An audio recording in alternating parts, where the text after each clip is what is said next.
আসসালামু আলাইকুম রহমতুল্লাহি বারাকাতুহু। আমি আসছি এখন ঝুনঝল, আমার খালা বাড়ি, দেশে বাড়ি।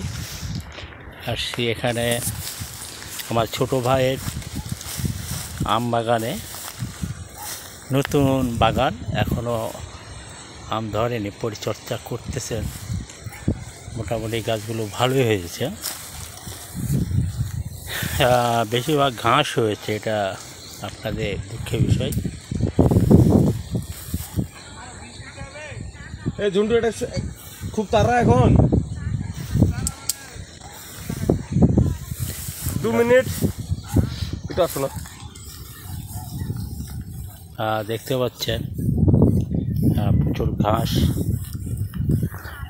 গাছটা কি করা যায়, পরামর্শ করা যায় এখানে। লজ্জাপতি, যার লজ্জা দিতে পারছেন, এই লজ্জাপতি গাছগুলো বাপকে বোঝা যায় না কোনটা আমের গাছ। ফুলের গাছ রয়েছে। আমার সামনে রয়েছেন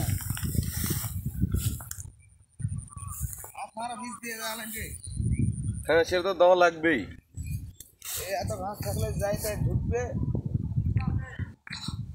এই সময় তোমার এলা সব ঘাস তোলাতে এলা কেটে দিলে বলে মরবে, এলা ঘাস দিলে। কোনটু আমার খেলে একটু 2 বালতি একটু পানি এনে দাও। পানি কি হবে? আব্দুল মগরটা আছে না, ওখানে বালতি টাকা আছে, মগও আছে। তুমি আমার জুতোটা নাও না, পারবে যেতে?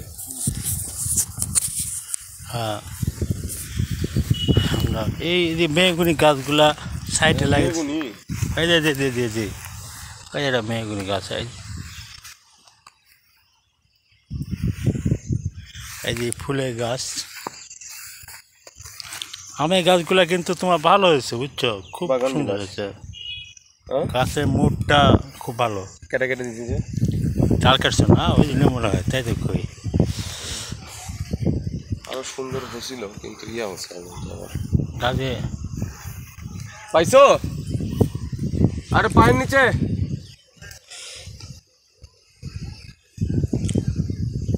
অতি শীঘ্র পাইছো? অতি শীঘ্রই আছে আছে, অতি শীঘ্রই তোমার এলা জঙ্গলকে সাফ করতে হবে, নাহলে গাছ জোর দিবে না।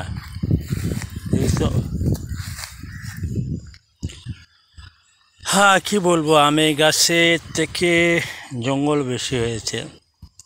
আমাদের দেশে এরকম ভালো মানুষের চেয়ে খারাপ মানুষের সংখ্যা বেশি। তো এই অবস্থা আমার ভাইয়ের আমের বাগানে। আমের গাছের চেয়ে যে এরকম, এই জন্য সব সময়ের জন্য